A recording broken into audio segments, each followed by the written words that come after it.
Hello my dear students, कैसे हैं आप सभी लोग। स्वागत है आप सभी का मेरे यूट्यूब चैनल पर। माय डियर, आज हम जो अपनी रिवीजन की सीरीज़ कंटिन्यू कर रहे थे, आज हम उसकी अगली क्लास कंटिन्यू करते हैं। आई थिंक ये 10वीं क्लास है, 10th डे है हमारा। और इस तरीके से हमने पूरी पार्टनरशिप कंप्लीट की। कंपनी अकाउंट्स में हमने शेयर्स को कंप्लीट कर डाला। आज हम डिबेंचर्स स्टार्ट कर रहे हैं। डिबेंचर्स हमारे 10 मार्क्स का आता है, आपके 24 मार्क्स का कंपनी अकाउंट से पूरा का पूरा, जिसमें शेयर्स आपके लगभग 14 मार्क्स के अराउंड आने वाले हैं और अराउंड 10 मार्क्स के आसपास आपके डिबेंचर्स आपको देखने को मिलेंगे। तो डिबेंचर्स को थोड़ा कर लेता हूँ। डिबेंचर्स थोड़े आसान इसलिए पड़ जाते हैं क्योंकि माय डियर शेयर्स का भैया ही है एक तरीके से। ये जितनी चीज़ें आपने शेयर्स में पढ़ी थी, आधे से ज़्यादा आप डिबेंचर्स में वही पढ़ोगे। तो मेरे को तो बहुत फायदा मिलने वाला है कि मैं उन चीज़ों को डिटेल में तो नहीं बताऊंगा। क्यों? क्योंकि आपने ऑलरेडी वो शेयर्स में पढ़ रखी है। अगर आपने शेयर्स में नहीं पढ़ी, इसका मतलब आप यहाँ दिक्कत में आने वाले हो। ठीक है, चलिए स्टार्ट करते हैं आज के टॉपिक से। डिबेंचर होते क्या? डिबेंचर एक तरीके के लोन होते हैं। शेयर्स क्या होते हैं? देखें, यहाँ मैंने लिख भी रखा है इसको। शेयर्स क्या होते हैं भाई साहब? शेयर्स को कैपिटल कहते हैं, लेकिन डिबेंचर्स एक तरीके के लोन होते हैं। लोन होते नहीं है, एक तरीके के लोन होते हैं। समझ में आती है बात? शेयर ऑफ प्रॉफिट मिलता है इसमें डिविडेंड के नाम से, और यहां पर मिलता है फिक्स इंटरेस्ट, ब्याज मिलता है। ठीक है जी। इसमें वेरिएबल होता है। वेरिएबल मतलब कम ज्यादा कम ज्यादा कम ज्यादा होता रहता है। देखो ऐसा है, शेयर्स तो आपके इक्विटी प्रेफरेंस दोनों है। देखो प्रेफरेंस में तो फिक्स रहता है, लेकिन इक्विटी में तो वेरिएबल है ना, दोनों में से एक तो वेरिएबल है, तो उसकी वजह से वेरिएबल लिख डाला। लेकिन डिबेंचर्स हमेशा फिक्स रहता है। जो एक बार रेट डिसाइड हो गया, जितने रेट पे वो इशू हुए हैं, अगर आप मान लीजिए आपका 10% का रेट है, 10% डिबेंचर्स है और 10% का इंटरेस्ट मिलेगा। अगर आपके 8% के डिबेंचर्स है तो 8% का मिलेगा। जिसके पास शेयर्स होते हैं वो शेयर होल्डर कहलाता है, जिसके पास डिबेंचर्स होते हैं वो डिबेंचर होल्डर्स कहलाते हैं। देखिए है क्या अल्टीमेटली डिबेंचर्स। 10 मार्क्स का है ये हमारा। Debentures a document given by a company as evidence, मतलब सबूत के तौर पर एक कागज का टुकड़ा होता है, एक डॉक्यूमेंट होता है जो कंपनी देती है किस बंदे को, जो होल्डर होता है किसका, डेप्ट का, जिसने मुझे लोन दिया है, जिसने मुझे कर्जा दिया है, मैंने उसको कागज का टुकड़ा दे दिया कि ले भाई अब तू कंपनी का क्या बन गया, डिबेंचर होल्डर बन गया। मतलब जिसके पास वो कागज का टुकड़ा होगा वही डिबेंचर होल्डर कहलाता है। तो क्या कहा गया? As a evidence of a debt to the holder usually arising out of a loan and most commonly secured by a charge। भाई साहब उस पे चार्ज होता है। चार्ज आगे बताऊंगा आपको। फ्लोटिंग चार्ज होता है डिबेंचर से। फ्लोटिंग चार्ज का मतलब क्या होता है माय डियर? फ्लोट का मतलब होता है तैरना, कम ज्यादा कम ज्यादा कम ज्यादा। मतलब बैलेंस शीट जो होती है आपकी, बैलेंस शीट के अंदर आपकी जितनी भी एसेट्स होती हैं other than secured to on another liabilities, किसी और लायबिलिटी के ऊपर अगर सिक्योर्ड है तो उसको छोड़कर बाकी जितनी भी एसेट्स होती हैं उन सभी के ऊपर चार्ज होता है एक तरीके से, जितने भी डिबेंचर होल्डर्स होते हैं। मतलब एक तरीके से स्टॉक है, एसेट्स हैं जितनी भी हैं आपकी, सेल परचेज होती रहती है, लेकिन कभी भी इनको डिबेंचर होल्डर्स छेड़ते नहीं है। आप वो सेल करें परचेज करें, सेल करें परचेज करें, कोई प्रॉब्लम नहीं है। लेकिन क्या होता है कि जैसे ही आपने डिबेंचर होल्डर्स का डिफॉल्ट कर दिया, उनका पेमेंट नहीं किया, तो इंटरेस्ट रोक दिया है, फिर उनका रीपेमेंट, क्योंकि माय डियर जितने भी डिबेंचर्स सारे के सारे रिडीमेबल डिबेंचर्स होते हैं, आपको उनका रिडम्पशन करना ही पड़ेगा, उनका पेमेंट करना ही पड़ेगा एक फिक्स टाइम पीरियड के बाद। बात समझ में आती है? आपने थ्योरी में इसको पहले पढ़ा होगा, मैंने पढ़ाया भी है, और अगर नहीं पढ़ा तो भैया डिस्क्रिप्शन में आपको लिंक डाल दूंगा थ्योरी का। मैंने डिटेल्ड वीडियो हर चीज की बनाई है, आप वहां पर देख लेना कि डिबेंचर्स कितने टाइप के होते हैं और क्या क्या इनके कॉन्सेप्ट हैं। फिलहाल बस इतना बता रहा हूं आपको। फ्लोटिंग चार्ज क्या होता है? फ्लोटिंग चार्ज का मतलब ये होता है कि डिबेंचर होल्डर्स जब तक डिफॉल्ट ना हो तब तक किसी कुछ कहते नहीं, लेकिन जैसे ही उनका आपने डिफॉल्ट किया, जैसे ही आपने उनका डिफॉल्ट किया, तो वो क्या करते हैं, जितनी भी एसेट्स हैं उन्हें सीज कर देते हैं, उन्हें रोक देते हैं और उन्हें बेचना शुरू कर देते हैं। उन्हें बेचने के बाद जो पेमेंट रिसीव होती है वो सारी की सारी वो अपने पास रख लेते हैं कि एज डिबेंचर पेमेंट। ठीक है जी। और मान लीजिए किसी के ऊपर, जैसे मान लीजिए लैंड है, मेरे पास जमीन थी, जमीन के ऊपर मैंने बैंक लोन ले लिया, तो उसके ऊपर फिक्स चार्ज है। फ्लोटिंग चार्ज नहीं, फिक्स चार्ज है। किसके ऊपर है? वो लैंड के ऊपर ही है। माय डियर अगर बैंक वालों का पेमेंट नहीं मिला तो बैंक वाले लैंड को बेच देंगे और अपना पेमेंट रिसीव करेंगे। माय डियर अगर बैंक वालों का उस लैंड को बेचने के बाद भी पूर्ति नहीं होती है तो किसी और एसेट को हाथ नहीं लगाएंगे। पर डिबेंचर होल्डर्स के पास राइट होता है, जितनी भी एसेट्स हैं वो सारी बेच के अपना पैसा पहले निकालेंगे, बाकी चाहे कंपनी रहे चाहे ना रहे। ठीक है जी। तो वो हमारा क्या होता है? डिबेंचर्स की छोटी सी कहानी है। ये चार्ज है आपका कौन सा वाला? Floating charge. फ्लोटिंग का चार्ज मैंने लिख रखा होगा, against profit interest always covered in this lender of the company issued, ये रहा हैविंग फ्लोटिंग चार्ज। ठीक है, अब पढ़ाऊंगा इसे क्या है फ्लोटिंग चार्ज होता है। मतलब यहाँ चार्ज लिख रखा है, इसमें डिटेल में बता दिया आपको। The person to whom debentures are issued are called debenture holders and a lender and are lender to the company। ये कंपनी को लोन प्रोवाइड करते हैं, इसलिए लेंडर्स भी कहलाते हैं। होते वैसे क्रेडिटर्स नहीं है, लेकिन लेंडर्स भी कहलाते हैं। समझ में आई बात? और जिनके पास डिबेंचर्स होते हैं वो डिबेंचर होल्डर्स कहलाते हैं। बात मैंने आपको बता दी। दूसरी बात क्या है? Interest shell always be calculated on face value. Face value के ऊपर interest calculated irrespective of amount of issue, चाहे प्रीमियम हो चाहे डिस्काउंट हो, हमें कोई मतलब नहीं है। आपने 100 रुपए के डिबेंचर्स 50 रुपए बेच दिया, आई डजंट केयर्स, या वी डजंट केयर्स। आपके 100 रुपए के डिबेंचर्स 150 के बिके हों, वी डजंट केयर्स। हमें केवल 100 रुपए से मतलब है, फेस वैल्यू से मतलब है। फेस वैल्यू के ऊपर ही हमेशा इंटरेस्ट कैलकुलेट होगा। ठीक है जी। इंटरेस्ट हमेशा फिक्स रहता है। Interest shall be calculated on face value. Interest on debentures charge against profit देना ही पड़ेगा। एप्रोप्रिएशन नहीं है ये। आपने फंडामेंटल पढ़ा होगा पार्टनरशिप में कि एप्रोप्रिएशन और चार्ज क्या होता है। माय डियर चार्ज अगर है तो आपको देना पड़ेगा, चाहे प्रॉफिट हो चाहे ना हो। We doesn't cares. एप्रोप्रिएशन की कहानी सिंपल सी होती है, प्रॉफिट है तो दे दो, नहीं है तो कोई बात नहीं, जितना है उतना दे दो।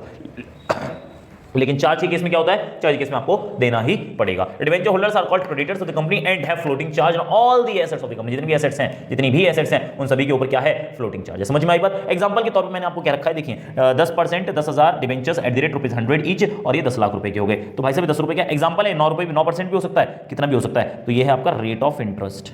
ये क्या है आपका रेट ऑफ इंटरेस्ट। ये 10,000 क्या है, ये है नंबर ऑफ डिबेंचर्स। ये क्या है, नंबर ऑफ डिबेंचर्स। इसके बाद ये क्या है भाई साहब, यही तो होती है आपकी फेस वैल्यू, और ये क्या है, ये डिबेंचर अमाउंट है। क्या है ये, डिबेंचर अमाउंट है। ठीक है, चलिए इसके बाद मैंने आपसे कहा था इशू ऑफ डिबेंचर्स क्या होते हैं। इशू ऑफ डिबेंचर्स जो होते हैं आपके 3 तरीके से होते हैं, तो कैश में, कंसिडरेशन ऑफ कैश, या कोलैटरल सिक्योरिटी पे। ये दोनों तो आपने पहले ही पढ़े हैं और इनको उसी हिसाब से हम कंटिन्यू करेंगे। Under subscription, over subscription, minimum subscription, वही सारे कॉन्सेप्ट हैं, बस थोड़े बहुत कहीं कहीं चेंजेस है। मिनिमम सब्सक्रिप्शन की बात करूं 90% आपके शेयर्स में, 75% है। इस टाइप की चीजें हैं, थोड़ी सी लिखवाऊंगा मैं इन सब चीजों को। कुल मिला के आपके तो कैश में होता है, इसके बारे में आप जानते हैं। कंसिडरेशन ऑफ कैश के आपके वही टॉपिक्स जो है लगभग सारे के सारे वही। कोलैटरल सिक्योरिटी थोड़ा नया हो जाता है। इसके बाद आपका इंटरेस्ट की कैलकुलेशन होती है और राइटिंग ऑफ के बारे में थोड़ी सी बातचीत है, बस इस बार डिबेंचर खत्म। ज़्यादा लंबी चौड़ी बात थोड़ी ना होती है। तो बिल्कुल आपने जैसे शेयर्स पढ़े थे उसी तरीके से ये भी इशू होते हैं, एट पार एट प्रीमियम, लेकिन इसमें डिस्काउंट भी है। उसमें आपने शेयर्स में केवल एट पार एट प्रीमियम पढ़ा था, यहाँ पर डिस्काउंट भी है। कैसे एंट्री होती है बता दूंगा अभी थोड़ी देर में, लेकिन आप जरा ध्यान से देखें। अगर हम कैश की बात करें, कैश आपके लमसम और इंस्टॉलमेंट दोनों में होता है। अगर लमसम है तो वही आपकी एंट्री है, पहले पैसा आता है, मतलब पहले पैसा रिसीव करोगे, पहले आपने प्रोस्पेक्टस भेजा, प्रोस्पेक्टस भेज के आपका एप्लीकेशन आई, पहले एप्लीकेशन आने के बाद उसके बाद तो आप डिबेंचर्स दोगे। इस बार शेयर्स नहीं बल्कि डिबेंचर्स दोगे, तो एंट्री बनती है पहली bank account debenture application allotment account being application money receive. ठीक है, उसके बाद debenture application allotment account debit to percentage debenture. बस यहाँ शेयर कैपिटल नहीं होता, यहाँ परसेंटेज डिबेंचर है, मतलब जो भी रेट है। मान लो 10% का रेट, जिसमें अपने एग्जांपल में 10%, तो यहाँ पे आएगा debenture application allotment account debit to 10% debentures account. समझ में आती बात। इतनी सी कहानी है और कुछ नहीं। इंस्टॉलमेंट के बारे में मैं अभी बिल्कुल सेम है, शेयर्स है, लेकिन फिर मैं एंट्री आपको लिखकर बता देता हूँ किस तरीके से होती है। आप फटाफट से नोट डाउन करें, मैं बाकी चीजें लिखता हूँ। चलिए जी, तो हमारे पास क्या है, इंस्टॉलमेंट का केस है। तो इंस्टॉलमेंट में मैंने एग्जांपल के तौर पे आपके एप्लीकेशन, अलॉटमेंट और फर्स्ट कॉल ले ली।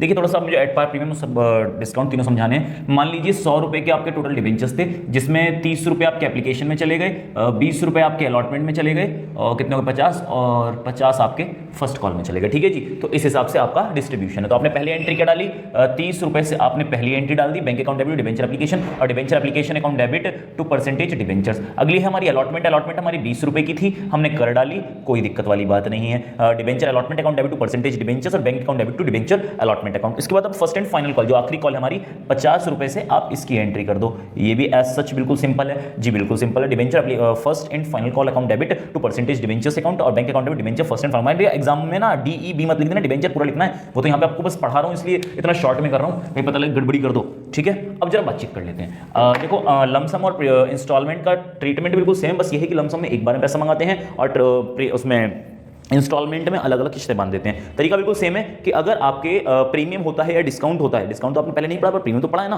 तो प्रीमियम आपका कंसोलिडेटेड अमाउंट में बैंक में रिसीव किया जाता है और शो किस में करना होता है, शो हमेशा ड्यू की एंट्री में करते हैं। ठीक है जी, वही पुराना कॉन्सेप्ट है। ये आपकी रिसीव की एंट्री है, ये रिसीव की एंट्री है, ये ड्यू की एंट्री है, ये ड्यू, ये रिसीव, ये ड्यू, ये रिसीव, सारे वही कॉन्सेप्ट है जो शेयर्स में थे, इसलिए इसमें थोड़ा टाइम कम लगता है। अब जरा मेरी बात समझे, मैं प्रीमियम का केस बताता हूँ। मैं अगर प्रीमियम का केस बताता हूँ तो प्रीमियम के केस में मान लीजिए माय डियर 100 रुपए का डिबेंचर है, 110 रुपए का आपने इशू किया। ठीक है जी, 100 रुपए का डिबेंचर है, 110 रुपए में इशू किया, तो बता सकता हूँ मैं कि एप्लीकेशन में है, अलॉटमेंट है या फर्स्ट कॉल है, तो आप उसके अंदर इंक्लूड करेंगे। लेकिन कहीं नहीं बता रखा तो कहाँ मानेंगे, आप अलॉटमेंट में मानेंगे। मैं फिलहाल कुछ नहीं बता रहा, तो मैं अलॉटमेंट में ही मानता हूँ। तो हम किस में शो करने वाले हैं, हम इसमें शो करेंगे, ड्यू वाली एंट्री में। ठीक है जी, debenture allotment account debit to percentage debentures to security premium reserve account. तो कितने के डिबेंचर्स थे भाई साहब, 10 रुपए के डिबेंचर, 10 रुपए का प्रीमियम है। ठीक है जी, इतनी आपने एंट्री कर ली और उसके बाद यहाँ पर आप टोटल 20 रुपए रिसीव कर लेंगे। चलिए जी, यहाँ पर बात क्लियर होती है। ये तो था आपका किसका, प्रीमियम वाला। अब मैं बात करता हूँ डिस्काउंट का। डिस्काउंट का issue date discount, discount on issue बोलते हैं इसको पूरा। ठीक है जी, तो इस केस में भी आप क्या करेंगे, आप ड्यू में ही शो करने वाले हैं, ड्यू में ही शो करने। रब इसलिए कर रहा हूँ कि माय डियर एंट्री ही पूरी चेंज हो जाएगी इसलिए। तो क्या हुआ, मैंने कहा कि आपके 100 रुपए के डिबेंचर 90 रुपए में इशू है, मतलब 10 रुपए का डिस्काउंट दिया है। तो अगर वही रूल है प्रीमियम वाला ही कि भाई साहब ये तो बताएगा तो उसके अंदर डालेंगे, लेकिन नहीं बता रखा तो आप हमेशा किसे मानेंगे, अलॉटमेंट में मानेंगे। फिलहाल मैं अलॉटमेंट में मान के चलता हूँ। तो आपकी एंट्री बनती है debenture allotment account debit to percentage debentures. Simple वही कॉन्सेप्ट है भाई साहब। डिबेंचर्स कितने के हैं भाई साहब, पूरे 20 रुपए के हैं, पर अलॉटमेंट में सॉरी, हाँ ठीक तो है, आपका डिस्काउंट डेबिट हो जाएगा, डिस्काउंट ऑन इशू ऑफ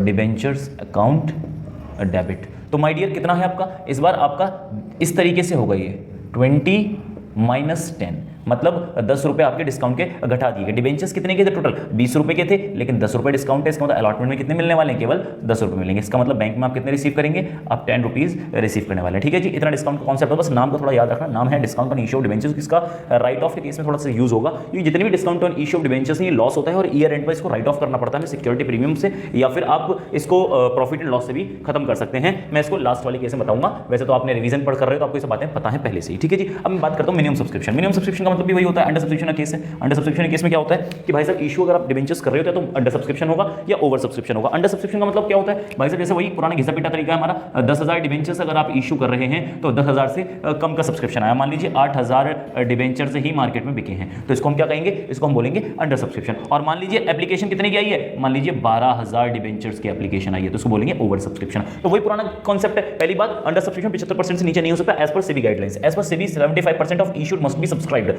ये अपना 90% है शेयर्स में, लेकिन डिबेंचर्स में हमारा ये 75% है, थोड़ा ध्यान रखिएगा। ठीक है, तो वही बात हमारी यहाँ पर है कि अंडर सब्सक्रिप्शन में 75% कम से कम आपके सब्सक्राइब हो जानी चाहिए। उसके बाद अब जैसे मैंने कहा कि 10,000 इशू किए तो 8,000 हमारे डिबेंचर्स सब्सक्राइब हुए हैं, तो बिल्कुल कोई दिक्कत नहीं। क्यों? क्योंकि 7500 हमारे कम से कम सब्सक्राइब होने चाहिए। 8,000 हो रहे हैं, कोई दिक्कत नहीं है, कोई यहाँ समस्या वाली बात नहीं है। आप 8,000 से एंट्री पास कर देंगे, नॉर्मल काम है, जैसे शेयर्स में करते थे।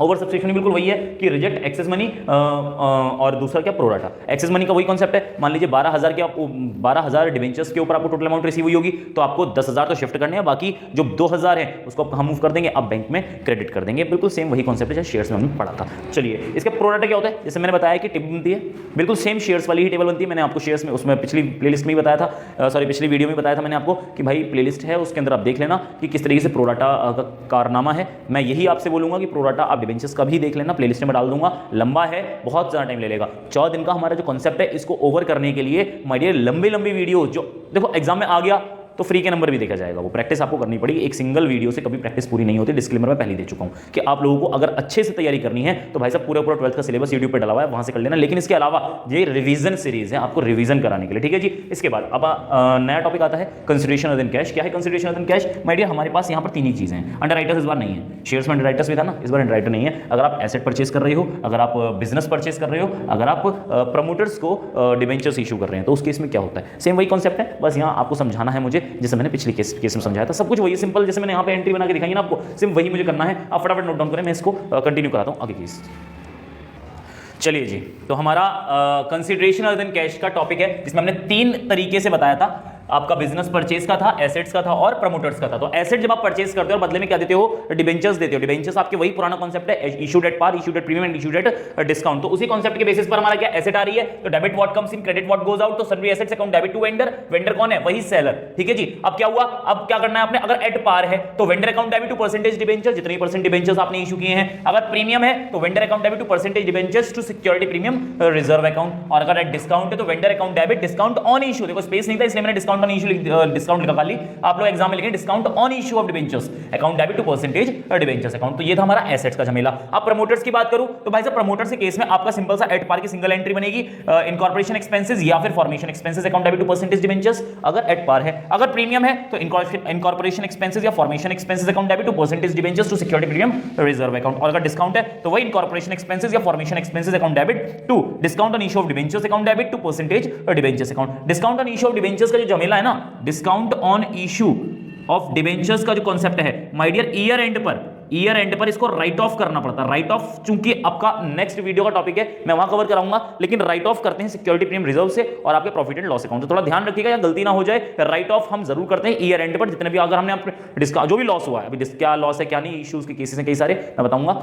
बस ये ध्यान रखिएगा, अगर लॉस हुआ है तो वो लॉस आपको करंट ईयर में ही खत्म करना पड़ेगा। कॉन्सेप्ट बदल चुका है, अमेंडमेंट आ चुकी है, आपको करंट ईयर में ही इसको खत्म करना पड़ेगा। खत्म करने के 2 ही तरीके हैं, सिक्योरिटी प्रीमियम रिजर्व और प्रॉफिट एंड लॉस, मतलब statement of profit and loss. ठीक है जी, इसके बाद अब बिजनेस परचेज, वही आपके शेयर्स का कॉन्सेप्ट है। क्या? Sundry assets minus sundry liability आपकी नेट एसेट होती है। तो sundry assets account debit, goodwill और कैपिटलिज्म मत पढ़ना भी। Sundry assets account debit to sundry liabilities to vendor. Vendor आपका परचेज कंसीडरेशन होता है। परचेज कंसीडरेशन का मतलब मैंने आपको बताया ही था कि वो अमाउंट जो आपने तय करी है बिजनेस परचेज करते टाइम, ठीक है यार तेरा बिजनेस 1 करोड़ का है या 2 करोड़ का है, मैंने तय कर लिया और उसको पेमेंट पेमेंट दे दी, उसे बोलते हैं परचेस कंसिडरेशन। तो जब हम किसी का बिजनेस परचेस करें तो एसेट्स भी आती है, साथ साथ लायबिलिटीज का भी तो पेमेंट करना पड़ता है साथ ही साथ। तो उसी कॉन्सेप्ट को कह रहे हैं कि माय डियर अगर एसेट ज्यादा है, मतलब नेट एसेट अगर आपकी ज्यादा है तो आपका डेबिट बैलेंस आएगा, यहां लिख भी रखा है, देखिए स्टार दोनों साइड करके मैंने लिख रखा है, if purchase consideration is more than net asset, net asset का मतलब sundry assets minus sundry liabilities, अगर वेंडर की अमाउंट ज्यादा है तो ऑब्वियसली ये तो आएगा नहीं डिफरेंस में, डिफरेंस है बैलेंसिंग फिगर में आपकी गुडविल निकल के आएगी, दोनों में से कोई सी एक चीज आएगी तो गुडविल आएगी, कैपिटल रिजर्व। अगर ये साइड ज्यादा बैठती है और ये कम बैठती है तो गुडविल निकल के आएगी, और अगर सन्ड्री एसेट्स ज्यादा है और ये दोनों मिला के कम पड़ रहा है तो उसका डिफरेंस किधर आएगा बैलेंसिंग फिगर में, वो इस साइड आ जाएगा। मेरे ख्याल से बात आपको समझ में आती है। वही बात कही, if PC is more than net asset difference will be debited to goodwill account and if PC is less than net asset difference will be credited in capital reserve. समझ में आती है बात, दोनों में से कोई सी भी एक चीज होगी, हमने शेयर्स में भी इसको पढ़ा था। अब अगर आप एट पार कर रहे हैं तो vendor account debit to percentage debentures, अगर आप एट प्रीमियम कर रहे हैं तो vendor account debit to percentage debentures to security premium reserve account, और अगर आप एट डिस्काउंट कर रहे हैं तो vendor account debit discount on issue of debentures account debit to percentage debentures account. मेरे ख्याल से बात आपको समझ में आती होगी, आप इसे नोट करिएगा। और अब बची हुई चीजें डिबेंचर्स की जो भी है हम अगली वीडियो में, मतलब 11th डे के तौर पे जो हमारा मेंशन्ड है वो 11th डे में हम कवर करेंगे। बेसिकली एक छोटा सा मैंने एक्चुअली क्या 14 डेज का पूरा प्लान बना रखा था, और जिस पेपर में बना रखा था वो थोड़ा नीचे दबा हुआ था, देखा नहीं मैंने। और कंसिडरेशन अदर देन कैश जो है आपके नेक्स्ट डे में, मतलब डे 11 में कवर्ड होना था, लेकिन मैं गलती से डे 10 में ही कवर कर लिया। अब कर लिया तो कर लिया, क्या किया जाए। और थंबनेल माय डियर, थंबनेल पहले के बने हुए थे, कंप्यूटर बनाता हूं थंबनेल में, और ये पहले ही 14 के 14 दिन के मैं बना चुका हूं, तो उस वजह से आपको थंबनेल में थोड़ी सी दिक्कत मिल सकती है। वैसे थंबनेल में बदल दूंगा थोड़ा समय बाद, लेकिन फिलहाल मैं कंप्यूटर बैठ नहीं रहा 2-3 दिन से, तो अभी होली का भी टाइम चल रहा है, तो इसलिए अभी थोड़ा सा देख लेना। कंसीडरेशन मैंने इसी वीडियो में कराया है, नेक्स्ट वीडियो से बाकी बची हुई चीजें हम करेंगे, मतलब कोलेटरल सिक्योरिटी और various cases of issue, interest और राइट ऑफ, ये सब चीज हम डे 11 में कवर करेंगे, और बाकी हमारा डिबेंचर्स डे 11 में खत्म हो जाएगा। डे 12, डे 13 एंड डे 14 में हम रेशियो, कैश फ्लो स्टेटमेंट और फाइनेंशियल स्टेटमेंट को कवर करेंगे। ठीक है जी, तो उम्मीद करता हूं वीडियो पसंद आया होगा, लाइक कमेंट शेयर सब्सक्राइब करें। मिलते हैं नेक्स्ट वीडियो में। Thank you very much, have a nice day.